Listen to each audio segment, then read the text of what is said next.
اسمع كده الكلمتين دول foot food. الكلمتين دول السبيلنج بتاعهم تقريبا واحد، ومع ذلك النطق بتاعهم مختلف تماما. هنتكلم في الفيديو دوت عن ازاي ان انت تتعلم انك تفرق بين الاصوات بتاعه الامريكان اكسنت. الانجليش is not a phonetic language. الانجليزي مش لغه اللي بيتكتب فيها بيتنطق زي لغات تانية زي مثلا العربي او الالماني. في الانجليش احنا ممكن نكتب حاجه وننطق حاجه مختلفه شويه، فدايما الموضوع بيكون تحدي شويه لناس كتير، وعشان كده هنتكلم النهارده في الفيديو دوت عن ال IPA International Phonetic Alphabet. أي لغة في الدنيا بتتكون من مجموعة من الأصوات مش حروف. Sounds not letters. ليه بنقول sounds not letters؟ ليه بنقول أصوات مش حروف؟ ده لأن الحروف هي بتسجل، بتعمل documentation للspoken language، للغات المنطوقة، عشان نعمل تناقل للمعرفة، يعني المعرفة اللي الناس عارفاها وبتتكلمها تبدأ الناس تكتبها، فالأجيال اللي بعد كده تتعلمها. فالليترز الحروف والwritten language واللغات المكتوبة دي أهميتها في تناقل المعرفة. لكن لما بنتكلم عن spoken languages اللغات المنطوقة الحية اللي احنا بنتكلمها، احنا بنتكلم عن أصوات مش حروف. عشان كده لازم نفرق بين الاتنين. طيب احنا كلنا عارفين الحروف بتاعة الانجليش. احنا عندنا الحروف الساكنة اللي هي اي حرف موجود ما عدا الخمس حروف المتحركة اللي احنا عارفينها. الحروف الساكنة اللي هي S C، ممكن تبقى مع بعض حرفين زي مثلا SH فتعمل الصوت بتاع الش، أو CH فتعمل الصوت بتاع الش. والحروف الساكنة ديت برضو حرف واحد زي مثلا حرف C ممكن يعمل صوت زي ك زي cat، وممكن يعمل س زي circle. وعندنا الحروف المتحركة اللي هي A E I O U، 5 حروف متحركة. فاحنا زي ما عندنا الحروف الساكنة بتعمل أصوات مختلفة، ممكن نفس الحرف يعمل صوتين، وممكن لما نحطه مع حرف تاني يعمل صوت تاني خالص. نفس الفكرة بالنسبة للحروف المتحركة، ممكن الحرف الواحد يتنطق بكذا طريقة. حرف الأو مثلا ممكن يجي يتنطق زي كلمة not، بتنطق مفتوح كده كأنه نفس الصوت بتاع حرف الآي في father not.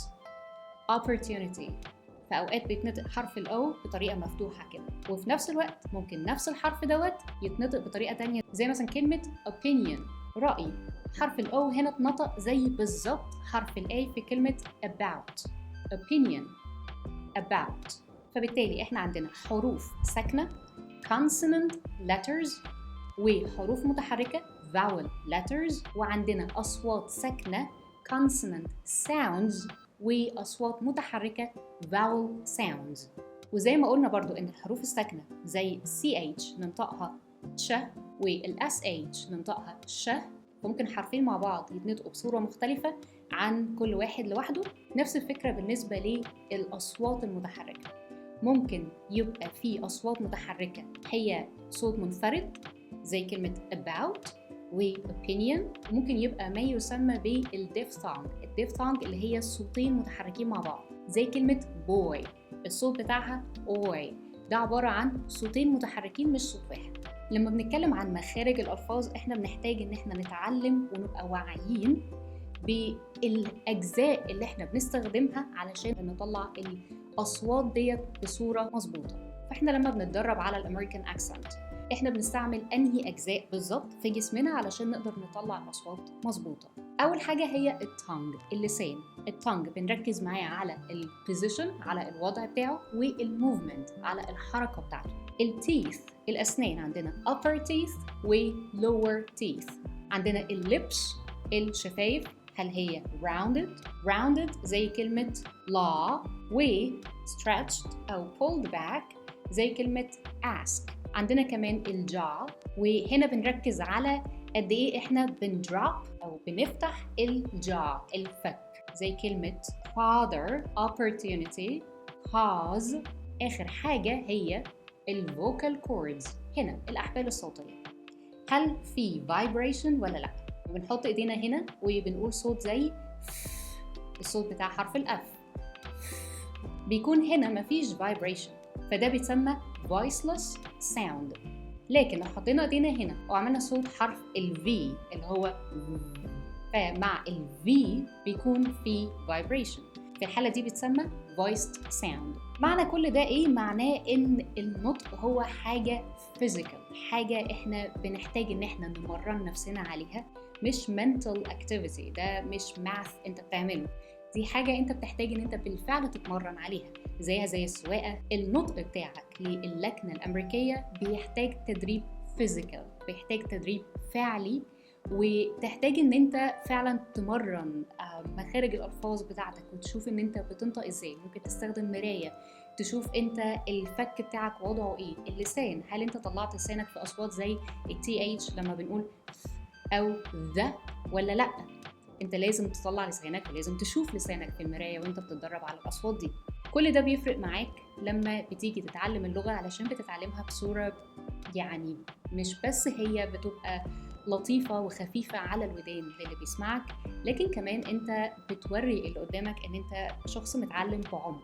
بالنسبة للنيتيف سبيكرز، لما بتروح تتكلم مع حد أمريكان أو بريتش أيا كان هو مين، ما بيفرقش معاهم الأكسنت. هما ممكن يسامحوا أي حاجة لو عملت عك السنين في جرامر، totally fine. أهم حاجة بالنسبة لهم الفلونسي، لأن هما ما فيش وقت إن هما يقعدوا يسمعوا ويركزوا مع حد بيتكلم ببطء. لكن الأكسنت بتخليك بس تبين إن أنت يعني حد فعلا hard working، حد شغال على الموضوع ومش واخده من على السطح. عارفة إن في ناس كتيرة قوي تعرضت لتنمر بسبب الأكسنت، و I'm so sorry for you. أنا نفسي في بداية الكارير بتاعي من 10 سنين كان برضو في ناس بتتنمر عليا وبتتريق لو أنا نطقت حاجة غلط، وكانت أوقات ببقى مثلا عارفة الحاجة فعليا وشرحتها 5000 مرة، it's just إن هي a slip of a tongue، إن هي عدت بس كده. في ناس بتبقى واقفة كأنها مركزة على ده. اللي لاحظته مع الناس دي هي إن هي بتعمل كده عشان تحس إحساس أحسن ناحية نفسها، مش الموضوع عليا أنا خالص. هو موضوع ليه علاقة بيهم هم، إن هم they are not confident، هم مش واثقين في نفسهم ولا في لغتهم، فهم بيحاولوا إن هم they try to gain confidence، إن هم يبقوا واثقين في نفسهم بإن هم يقارنوا نفسهم باللي حواليهم ويطلعوا أخطاء اللي حواليهم ويقولوا لهم، عشان اللي حواليهم دول يبقوا فاقدين الثقة في نفسهم فهم يبانوا. فكان الموضوع يعني لما أنا أدركت ده وبقيت عارفة إن هو الموضوع is not personal, it's not about me, actually I'm fine. إن الأكسنت بتاعتي كان كويسة جدا، ولما كنت بتكلم مع native speakers كانوا بينبهروا باللي أنا بقوله. ففي الأول وفي الآخر لما بتدرك إن الموضوع ليه علاقة بأنت فين ومكانك أنت فين في الجيرني بتاعتك في تعليم اللغة، ده بس اللي بيفرق معاك. ايه الفرق بقى بين اللكنة البريطاني واللكنة الأمريكي؟ في البريتش أكسنت، في اللكنة البريطاني ال5 حروف المتحركة ممكن يعملوا لحد 20 صوت متحرك. في الأمريكان أكسنت بيعملوا لحد 15. الأرقام دي يعني خدها كده ب a grain of salt، علشان خاطر هي مش أرقام accurate قوي، لأن في بعض الأماكن في بريطانيا بيعملوا أصوات أقل، في بعض الأماكن في أمريكا برضو بيعملوا أصوات أقل، ممكن يشيلوا أصوات. في بعض الأماكن بيقولوا 13 صوت متحرك بس. في الأول وفي الآخر البريتش أكسنت اللي احنا بنتعلمها في الكورسز اللي مثلا في بريتش كونسل، دي اللي هي بتتسمى الRP أو Received Pronunciation أو BBC أكسنت، وبيتكلمها 6% بس من الشعب البريطاني. ففي الأول وفي الآخر يعني خليك لطيف في حتة الأكسنت، اتعلمها كحاجة زيادة ليك. ومينلي هنا في القناة ديت هعلمك الأمريكان أكسنت، وهنتعلمها بصورة عملية وأكاديمية في نفس الوقت. يعني أنا قلت في أول الفيديو إن احنا هنتكلم عن الIPA International Phonetic Alphabet.